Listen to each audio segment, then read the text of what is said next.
San Agustín de Hipona contra los académicos. Continuación, capítulo 12, la certeza moral y los sentidos. Al filósofo moral, ¿qué le ayudan o le estorban los sentidos? Pues si a los mismos que han puesto el bien supremo del hombre en el placer, ni el cuello ni las palomas, o la voz incierta, o el peso grave para el hombre y al mismo tiempo ligero para los camellos, y otras mil cosas por el estilo, les impiden profesar la certidumbre del deleite en lo que les agrada, o la de la molestia en lo que les desagrada, y en este punto no creo que puedan ser refutados. Le impresionarán semejantes argumentos al que abraza con la mente el soberano bien. ¿A quién escoges tú entre ellos? Si me pides a mí el parecer, creo que en la mente reside el sumo bien del hombre. Pero ahora nuestra indagación versa sobre la ciencia. Pregunta, pues, al sabio que no puede desconocer la sabiduría.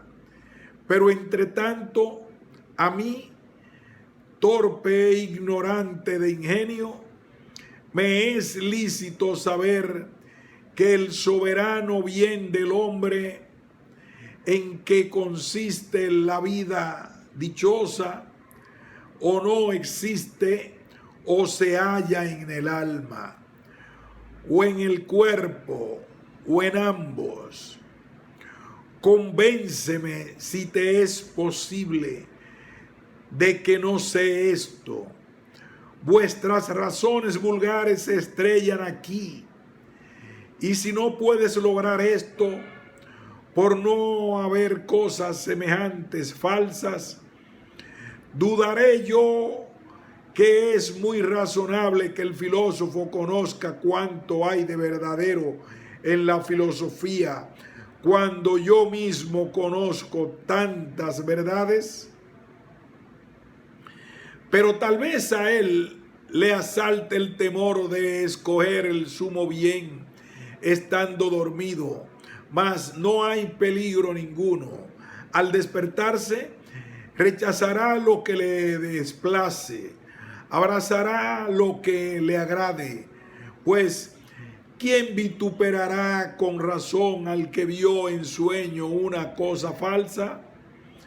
¿O temerá tal vez perder la sabiduría durante el sueño, tomando lo falso por verdadero? Pero eso ni un durmiente podrá soñar, dándole el nombre de sabio cuando está despierto y negándoselo cuando está dormido. Lo mismo puede repetirse de la locura, pero nos urge pasar a otras consideraciones. Con todo, formulo aquí una conclusión ciertísima, pues o se pierde la sabiduría con la demencia, y entonces no se será sabio el que decís que ignora la verdad, o su ciencia permanece en el entendimiento, aun cuando otra porción del alma revuelva a su imaginación durante el sueño figuras que le entraron por los sentidos. Capítulo 13. Las certezas de la dialéctica. Falta la dialéctica, que ciertamente conoce bien el sabio, y nadie puede saber lo falso. Y si no la conoce, su conocimiento no pertenece a la sabiduría, pues sin ella llegó a ser sabio y es inútil preguntar si es verdadera y puede ser objeto de una percepción cierta. Tal vez aquí me dirá alguien: ¿tienes tú costumbre o ignorante de mostrar lo que sabes de la dialéctica? ¿No has podido saber nada? Pues no sé de ella muchas más cosas que de las otras partes de la filosofía. En primer lugar, la dialéctica me enseñó que eran verdades las proposiciones arriba mencionadas. Además, ella me ha enseñado otras muchas verdades. Contadlas si podéis. Si hay 4 elementos en el mundo, no hay 5. Si el sol es único, no hay 2. Una misma alma no puede morir y ser inmortal. No puede ser el hombre al mismo tiempo feliz e infeliz. No es a la vez día y noche. Ahora estamos despiertos o dormidos. Lo que me parece ver o es cuerpo o no lo es. Estas y otras muchas proposiciones que sería larguísimo enumerar por la dialéctica aprendí que eran verdaderas, en sí mismas verdaderas, sea cual fuera el estado de nuestros sentidos. Ella me enseñó que si en las proposiciones enlazadas que acabo de formular se toma la parte antecedente, arrastra consigo la que la lleva aneja, y las que he enunciado en forma de oposición y disyunción son de tal naturaleza que si se niega una de ellas o más, queda algo afirmado en virtud de la misma exclusión de las restantes.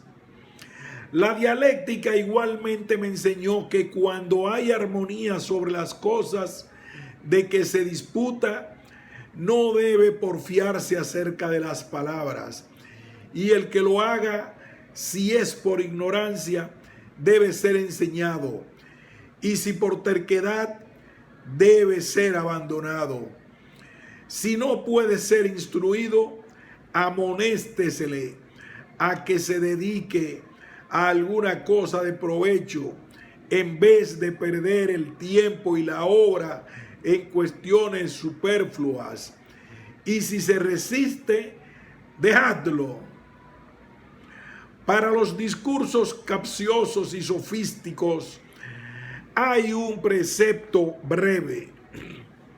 Si se introducen por un mal raciocinio que se haya hecho, debe volverse al examen de todo lo concedido. Pero si la verdad y la falsedad se chocan en una misma conclusión, tómese lo que se puede comprender, déjese lo que no puede explicarse. Y si la razón de ser de alguna cosa está enteramente oculta para los hombres, debe renunciarse a su conocimiento. Todas estas y otras muchas cosas que no es necesario mencionar son objeto de la enseñanza de la dialéctica, pues yo no debo ser ingrato para con ella. Pero aquel sabio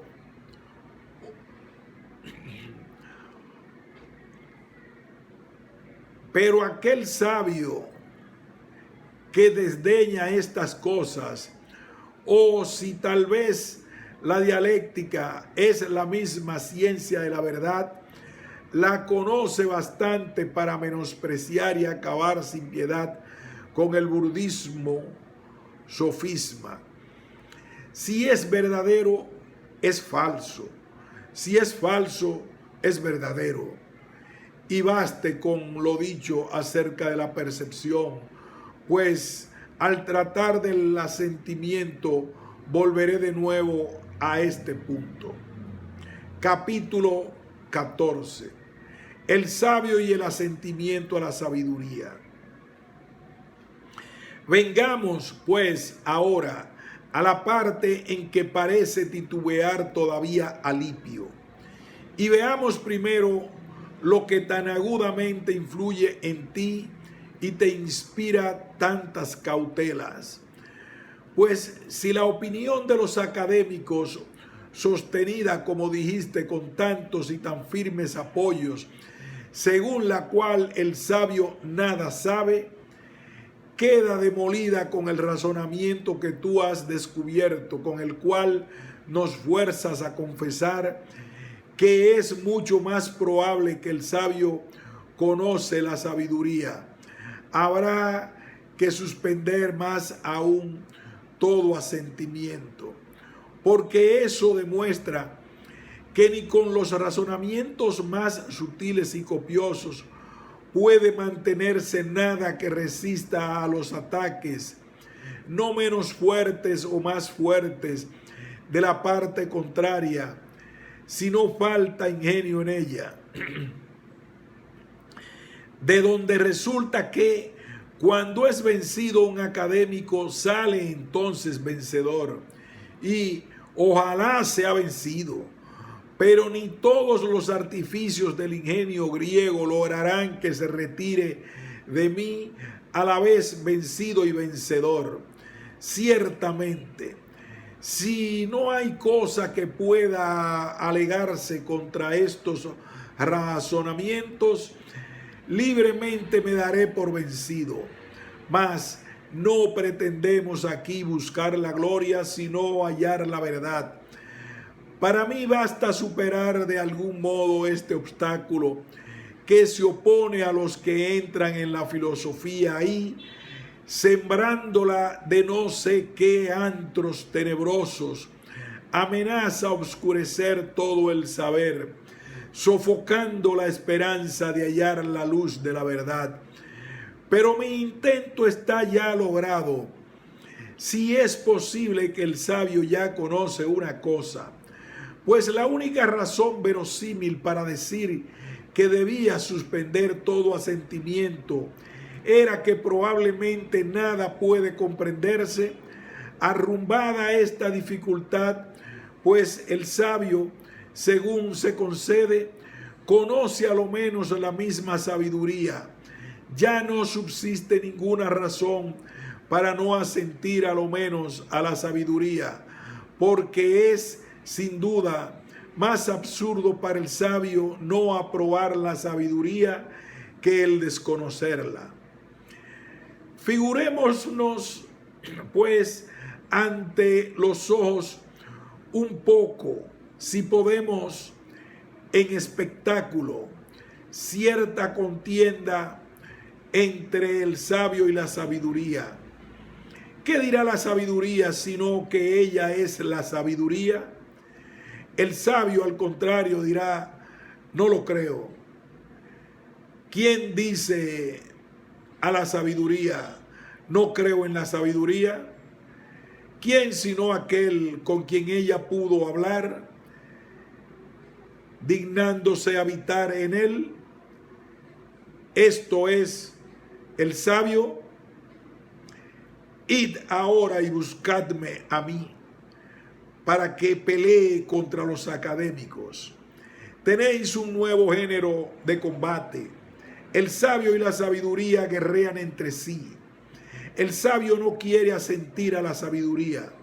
Yo espero con vosotros tranquilamente el resultado, pues, ¿quién no cree en la fuerza invicta de la sabiduría? Sin embargo, defendámonos nosotros con algún dilema. En este certamen o en el académico, ¿vencerá la sabiduría o será vencido por mí?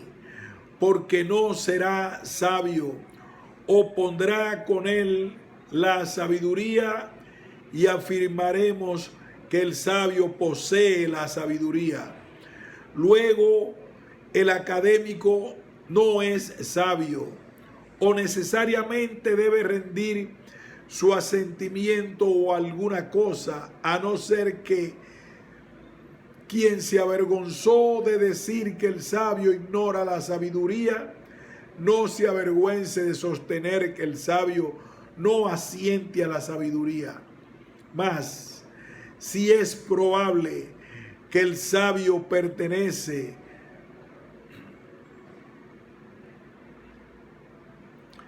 la percepción de la sabiduría y ninguna razón hay para que niegue el asentimiento a lo que puede percibirse, concluyo que es probable lo que quería demostrar.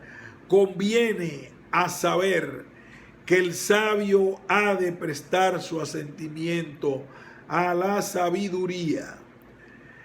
Si me preguntas dónde halla el sabio la sabiduría, te responderé que en sí mismo. Si insistes en decir que él mismo ignora lo que posee, vuelves al absurdo de antes, que el sabio ignora la sabiduría. Si pones en duda la existencia del sabio, entonces tendré que discutir en otra disertación, no ya contra los académicos, sino contra ti. Quien quiera que sientas esto, pues ellos, cuando se enredan en estas cuestiones, tienen la mira puesta en el sabio. Clama Cicerón que él es un gran probabilista, pero que su investigación versa sobre el sabio. Si no lo sabéis aún vosotros, oh jóvenes, lo habéis leído seguramente en el Hortensio. Si nada hay de cierto ni es propio del sabio el opinar, nada aprobará nunca el sabio. Es pues cosa manifiesta que del sabio tratan los académicos en sus disputas, contra las cuales dirigimos nosotros nuestros esfuerzos. Luego tengo para mí que para el sabio es cierta la sabiduría. Esto es, que el sabio tiene percepción de la sabiduría y por lo mismo no opina cuando asiente a ella, pues asiente a una cosa que, si no conociera ciertamente, no mereciera el nombre de sabio. Y ellos niegan que deba rehusar el asentimiento, a no ser a cosas que no puede percibirse. Es así que la sabiduría no es nada. Luego, cuando se conoce la sabiduría y se da asentimiento a ella, no puede decirse que no se conoce nada o que presta su ascenso a nada. ¿Qué más queréis? ¿O diremos algo de aquel error que se evita completamente según ellos cuando el ánimo suspende la inclinación del asentimiento a todo? Yerra, dicen ellos, no solo el que aprueba una cosa falsa, sino también una dudosa, aunque después resulta verdadera. Mas no hay cosa que no sea dudosa, pero el sabio, como decimos nosotros, ha hallado la sabiduría. Capítulo 15. Peligros del probabilismo. El apólogo del vivio. Mas tal vez estaréis deseando que abandone ya este terreno.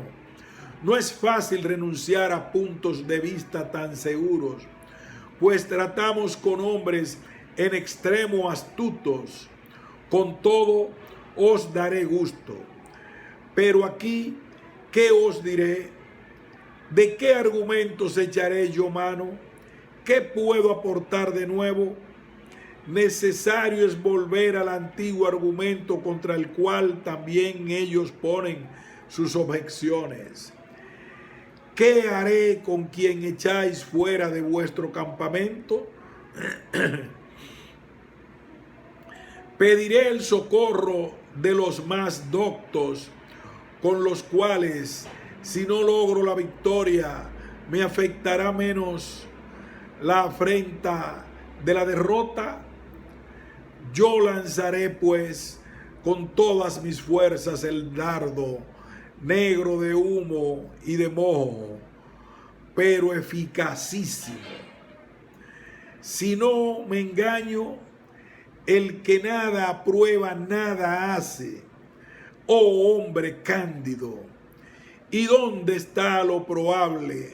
¿Dónde lo inverosímil? Esto es lo que vosotros queríais. ¿No oís cómo resuenan los escudos griegos? Se ha recibido el golpe más vigoroso sin duda, pero ¿con qué mano hemos arrojado el dardo? Los hombres que viven conmigo nada me aconsejan más eficaz, pero veo que ninguna herida hemos causado. Me volveré pues a los argumentos que me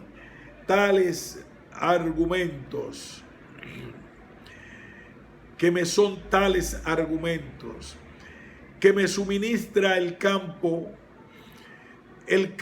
y la hacienda. Pretender cosas mayores es más bien una carga que una ayuda para mí. En el ocio del campo he indagado largo tiempo cómo lo probable y lo verosímil puede garantizar nuestras acciones del error. Y al principio me pareció como cuando acostumbraba a vender estas cosas, un refugio admirablemente cubierto y defendido, pero después, al someterlo todo a más riguroso examen, me pareció haber visto una entrada o acceso al error para los que hallaban seguros. Pues no solo creo que yerra el que sigue un falso camino, mas también quien no sigue el verdadero. Supongamos a dos viajeros que van a un lugar y el uno de los cuales se ha propuesto no creer a nadie y el otro es demasiado crédulo. Llegan a un cruce y el hombre crédulo pregunta a un pastor que halló o a un campesino cualquiera: te saludo, buen hombre, dime por favor, ¿cuál es el camino que lleva a tal lugar? Si vas por aquí, no errarás, le responde el preguntado. Nuestro hombre anima al compañero, dice la verdad, vamos por aquí. Mas el otro, muy precavido, se ríe y con chanzas se burla de él por haber dado tan pronto asentimiento. Y mientras el crédulo emprende la marcha, él se queda plantado en el cruce. Pero al fin le pareció una torpeza estar detenido, cuando he aquí que de otro lado del camino llegó descollando en su caballo un apuesto y distinguido señor que se acercó a él. Se congratula de su llegada y después de saludarlo le indica su deseo y le pregunta ¿cuál es el camino? Le descubre igualmente la causa de su detenimiento para ganar su benevolencia, prefiriéndolo a un pastor. Pero resulta que este hombre era uno de esos embaucadores que vulgarmente llaman zamardacos. Y sin ningún interés, aquel hombre perverso hizo lo que de costumbre: vete por aquí, yo vengo precisamente de allí.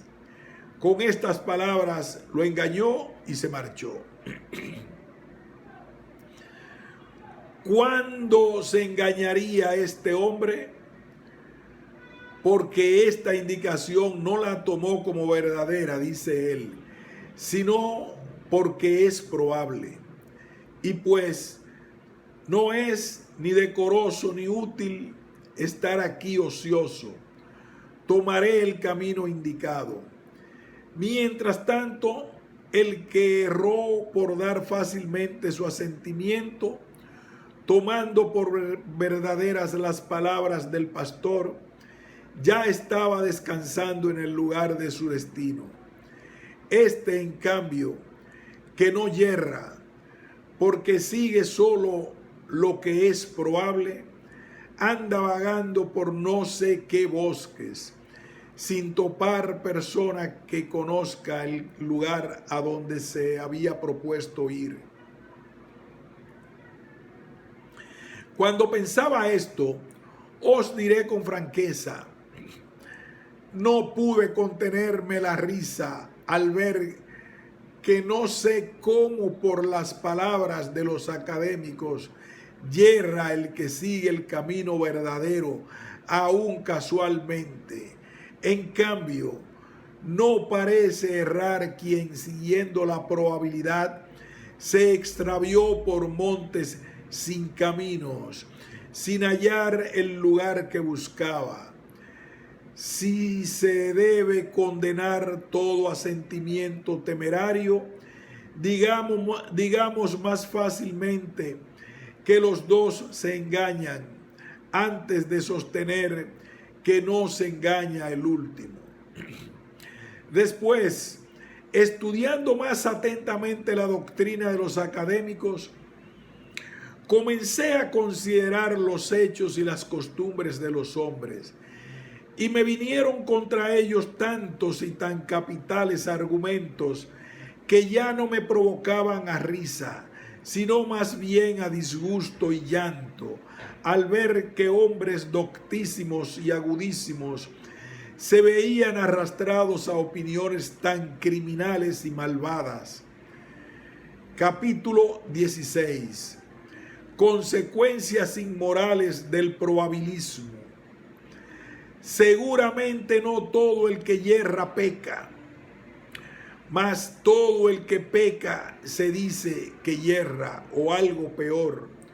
Supongamos que un adolescente oye a los académicos decir: es cosa vergonzosa errar, y por eso a ninguna cosa debemos prestar asentimiento. Pero con todo, cuando uno obra según el dictamen probable de su conciencia, no peca ni yerra.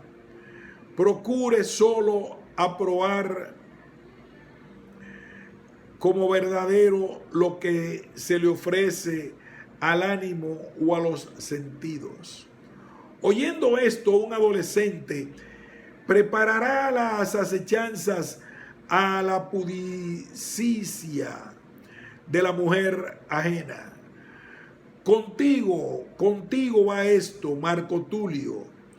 Tratamos de la vida y costumbres de los jóvenes, a cuya formación y educación se enderezaron todos tus libros. ¿Qué responderás a lo dicho, sino que a ti te parece improbable que el joven haga esto? Mas para él sí es probable. Pues si nosotros hemos de vivir de probabilidad ajena, tú no debías haber administrado la república, porque a Epicuro le pareció que no se debía hacer tal cosa.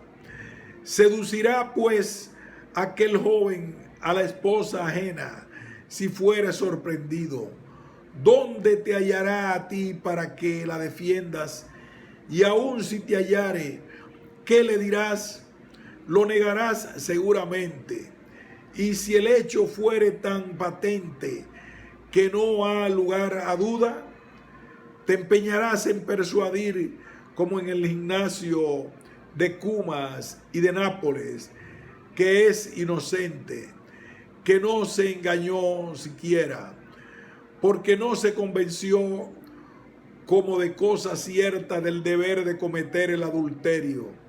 Se le antojó cosa probable, la siguió, la realizó, o tal vez no la realizó, pero le pareció que sí a él.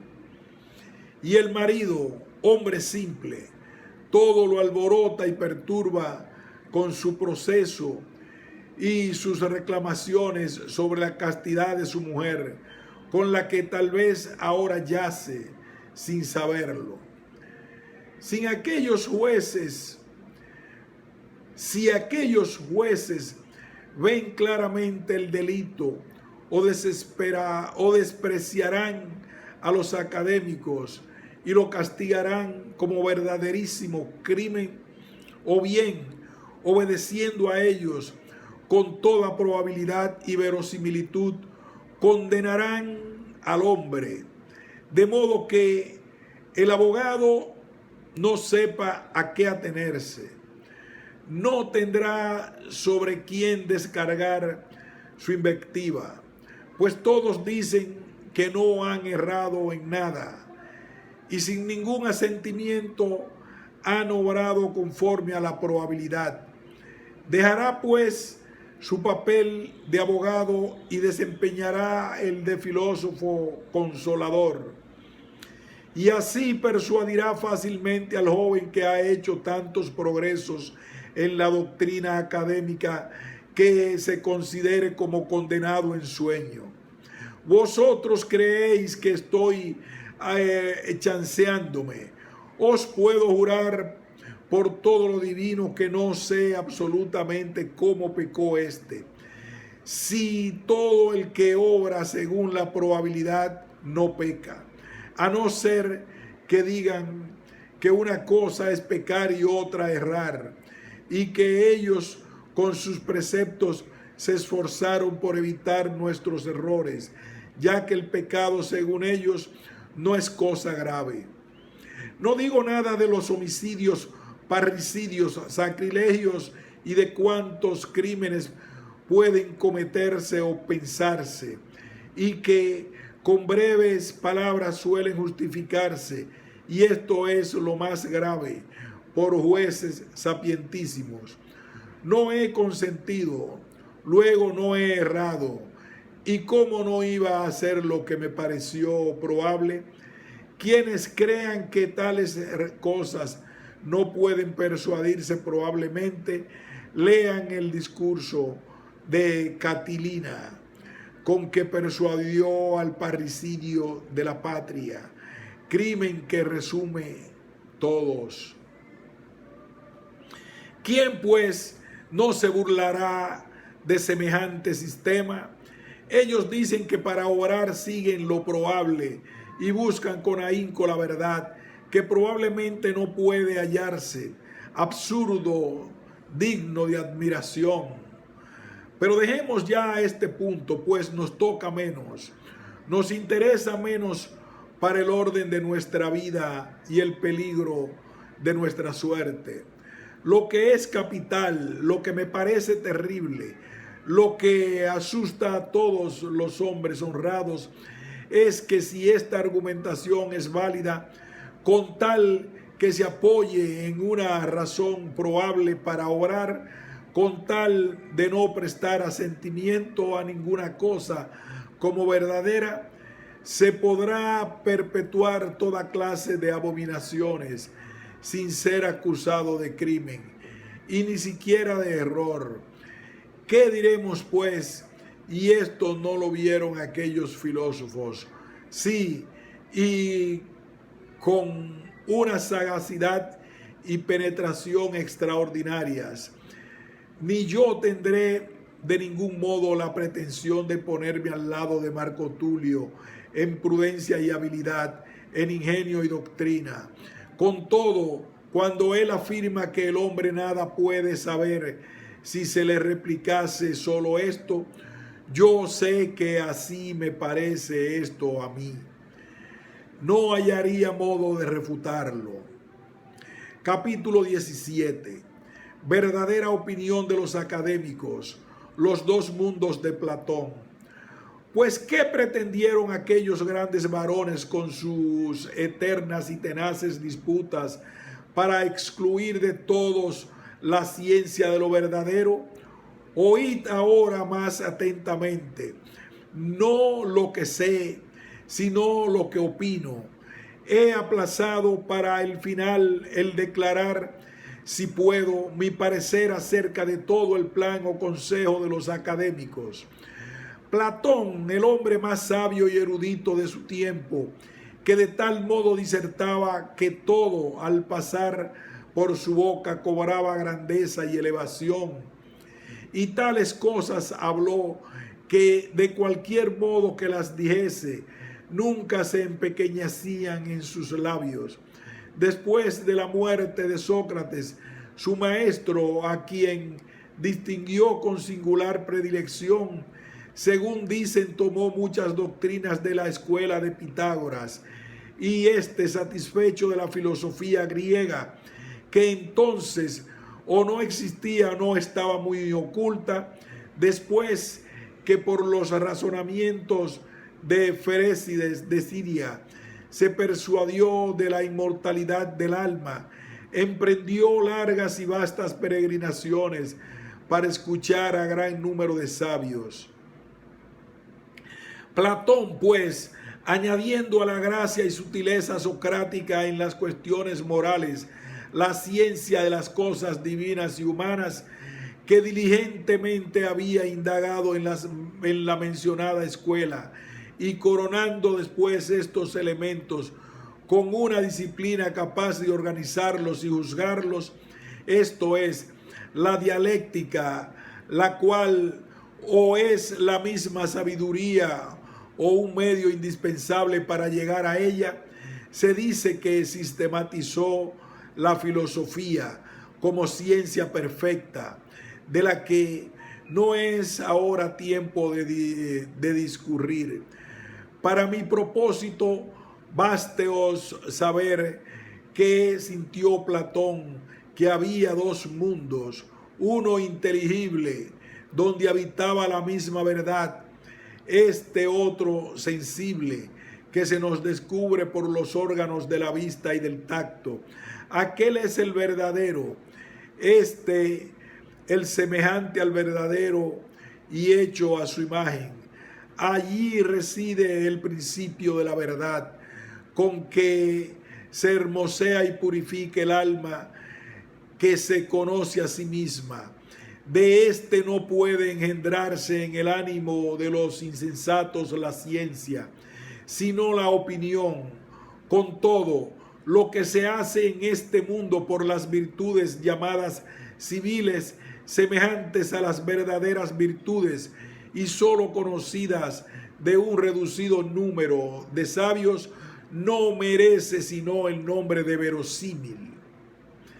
Estas y otras verdades de la misma clase fueron conservadas entre los discípulos de Platón según era posible y guardadas en forma de misterios, pues ellas no pueden ser fácilmente percibidas sino por los que, purificándose de todo vicio, se han consagrado a un género de vida más que humano.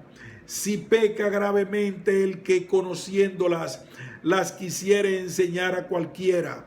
Y así, cuando Zenón, príncipe de los estoicos, después de haber escuchado y creído ciertas doctrinas, vino a la escuela fundada por Platón, que dirigía entonces Polemón, yo creo que lo tomaron por sospechoso, juzgándole indigno de manifestarle y confiarle las, por decirlo así, sacrosantas doctrinas de Platón, si antes no olvidaba las teorías con que allí se presentó, aprendidas en otras escuelas. Muere Polemón y le sucede Arquesilao, discípulo de Zenón, más bajo el magisterio de aquel,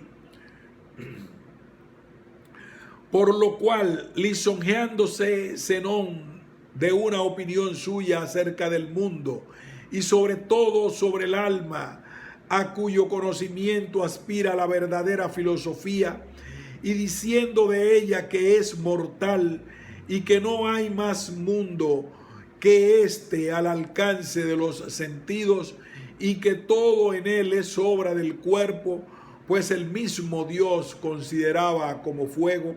Entonces Arquesilao, con mucha prudencia y tino, a mi parecer, al ver que cundía aquel mal, ocultó completamente la doctrina de la academia y la cubrió como oro, para que la descubriesen alguna vez los venideros. Por lo cual, como la multitud es muy propensa a caer en falsas opiniones y por el hábito de vivir entre los cuerpos fácilmente, pero con daño, cree que todo es corporal, aquel hombre tan penetrante y generoso se dedicó más a limpiar de sus errores a los mal enseñados que a instruir a los que aún no juzgaba dispuestos para recibir su doctrina. De aquí procedieron las opiniones que se atribuyen a la nueva academia, de que no tuvieran necesidad los antiguos. Pero si Zenón hubiese despertado de su error alguna vez y visto que nada puede percibirse sino lo que se conformaba con su definición, y que una cosa semejante no puede hallarse entre las realidades corpóreas a que reducía todo, ya hace tiempo que hubiera extinguido el ardor de estas disputas que una gran necesidad había encendido. Pero él, engañado con una falsa idea de constancia, según parecía a los mismos académicos, y en esto yo veo razón para oponerme a ellos, se mantuvo terco, y su doctrina perniciosa sobre los cuerpos sobrevivió como pudo hasta Crisipo, el cual con su enorme influencia le dio una gran fuerza expansiva, a no ser que Carnéades, que era más agudo y despierto que sus predecesores, no le hubiera resistido de tal modo que me sorprende que aquella opinión gozase después de algún crédito. Carnéades fue el primero en abandonar aquella especie de imprudencia, en calumniar con que halló gravemente difamado a Arquesilao, para no parecer que contradecía a todo con espíritu de jactancia, sino para batir y destruir a los estoicos y a Crisipo. Capítulo 18. Divisiones en la nueva academia. Después vióse acometido por todos los flancos, porque si a nada se debe prestar asentimiento, el sabio debe abandonarse a una total inercia. Y Carnéades, hombre admirable y menos admirable, porque derivó su doctrina de las fuentes de Platón, sagazmente observó qué obras aprueban los hombres, y hallándolas semejantes a las verdaderas, dio el nombre de verosímil a lo que en este mundo puede seguirse como regla en la práctica. Conoció él por su agudeza a qué cosa eran semejantes y lo ocultaba prudentemente, y a esto llamaba probable, pues reconoce bien una imagen el que conoce el modelo, pero ¿cómo el sabio aprueba o cómo puede seguir la verosimilitud cuando ignora la misma verdad? Luego ellos conocían y aprobaban cosas falsas, en que notaban laudable semejanza con las verdaderas. Mas como no era lícito ni fácil revelar a los profanos, dejaron ellos a la posteridad y a los que pudieron en su tiempo cierta señal de su doctrina, y a los buenos dialécticos les prohibían con sus insultos y bromas promover cuestiones gramaticales. Por eso, para Carnéades, por el jefe y autor de la Tercera Academia. Después este conflicto duró hasta nuestro Tulio, pero ya muy debilitado para hinchar con su último soplo de la literatura latina. Pues para mí no hay mayor inflamación que, sin estar convencido, decir tantas cosas con tan copiosa abundancia y derroche de ingenio. Pero con este soplo, creo yo, quedó abatido y disperso aquel fantasma del platónico Antíoco, porque los rebaños de los epicúreos instalaron sus establos soleados entre los pueblos muelles. Pues Antíoco, discípulo de Filón, el cual fue, a mi parecer, hombre sumamente circunspecto, que había comenzado a abrir las puertas a los enemigos vencidos y a restaurar la autoridad de Platón en la academia y sus leyes. Si bien Metrodoro había intentado antes hacer lo mismo, siendo el primero en confesar que no fue opinión expresa de los académicos, que nada puede percibirse con certeza, sino que con ellos esgrimieron necesariamente tales armas contra los estoicos. Antíoco, pues, como he comenzado a decir, después de frecuentar la escuela del académico Filón y el estoico Menesarco, se introdujo cautelosamente a título de auxiliar y de miembro en la antigua academia. Entonces, casi vacía de defensores y segura por falta de enemigos, y metió en ella no sé qué funesta doctrina, tomada de las cenizas de los estoicos, para profanar el santuario de las enseñanzas de Platón.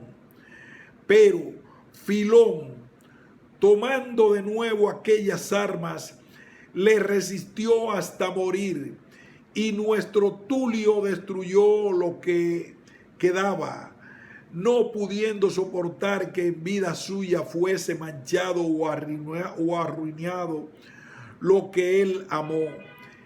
Y por eso, no mucho después de aquellos tiempos, amortiguada toda la obstinación y terquedad, la doctrina de Platón, que es la más pura y luminosa de la filosofía, deshechas las nubes del error, volvió a brillar sobre todo en Plotino, filósofo platónico, quien fue juzgado tan semejante a su maestro que se creía que habían vivido juntos, pero por la larga distancia de tiempo que los separa, más bien se ha de decir que éste ha revivido a aquel. Capítulo 19. Escuelas filosóficas. Así ahora apenas tenemos más filósofos que los cínicos, peripatéticos y platónicos. Y los cínicos porque les parece cierta libertad y licencia de la vida.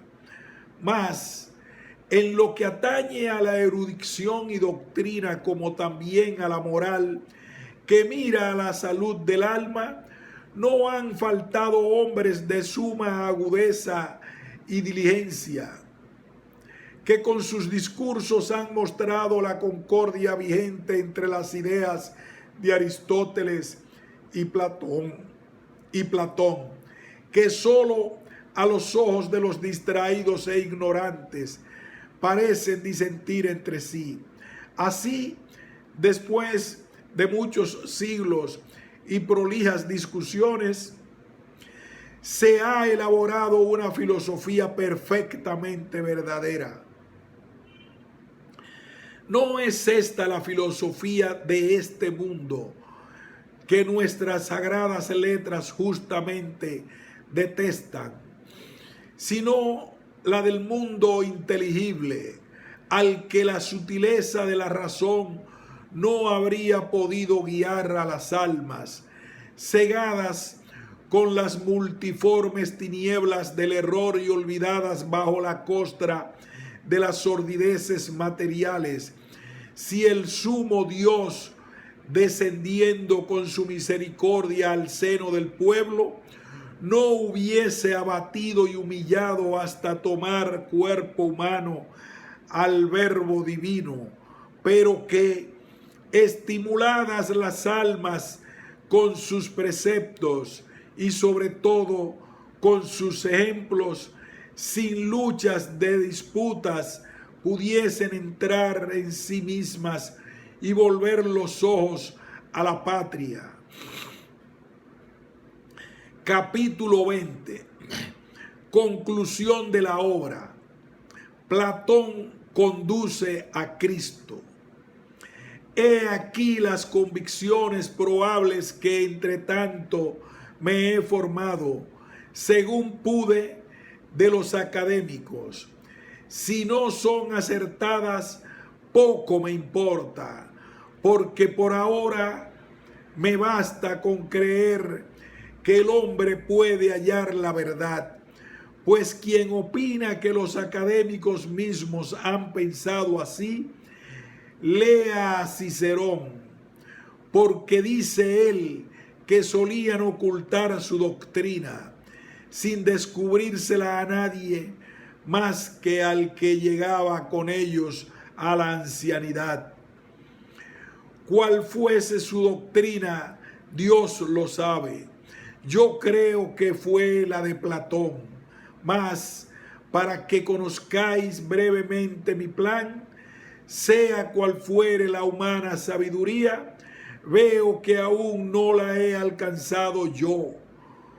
Con todo, aún hallándome ya en los 33 años de la vida, creo que no debo desconfiar de alcanzarla alguna vez, pues, despreciando los bienes que estiman los mortales, tengo propósito de consagrar mi vida a su investigación. Y como para esta labor me impedían con bastante fuerza los argumentos de los académicos, contra ellos me he fortalecido con la presente discusión. Pues a nadie es dudoso que una doble fuerza nos impulsa al aprendizaje, la autoridad y la razón.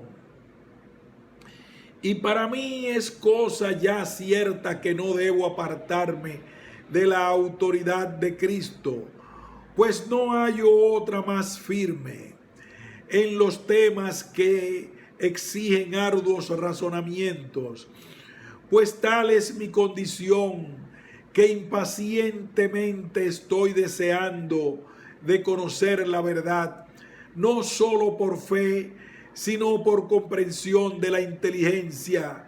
Confío entre tanto hallar entre los platónicos la doctrina más conforme con nuestra revelación.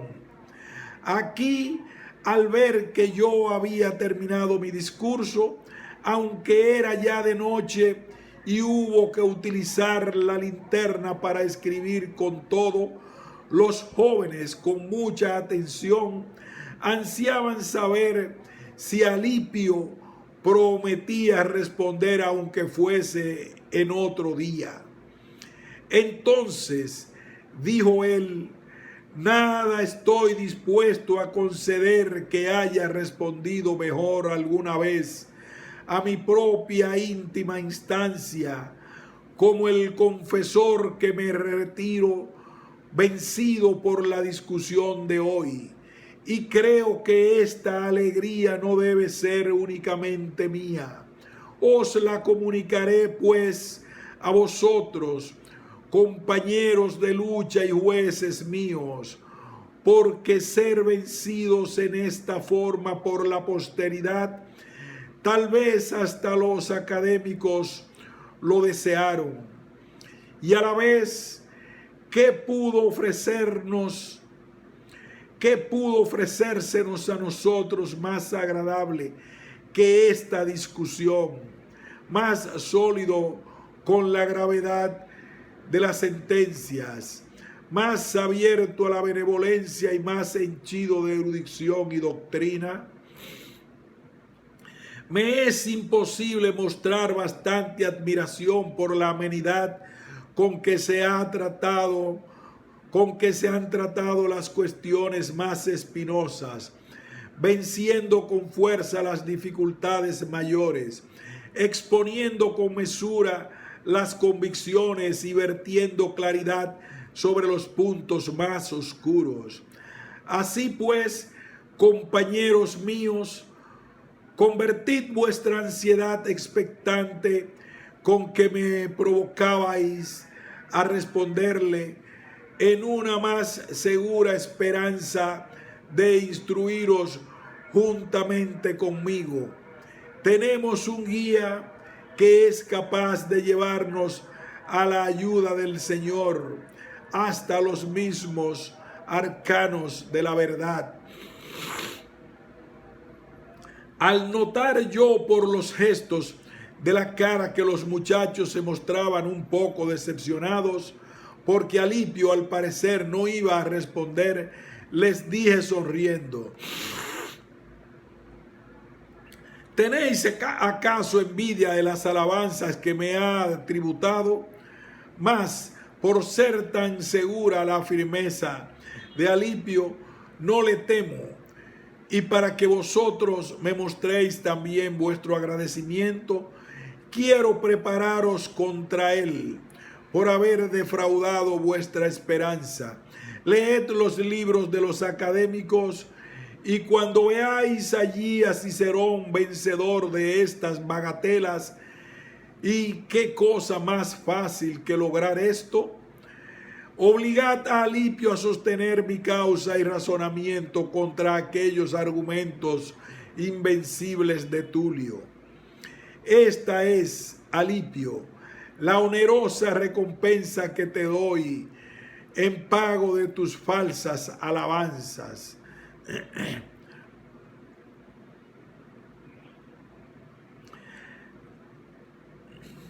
Se rieron ellos con esto y terminamos el gran debate.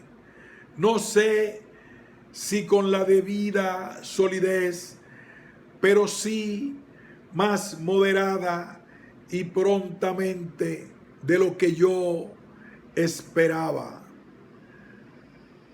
Punto final. Agustín de Hipona.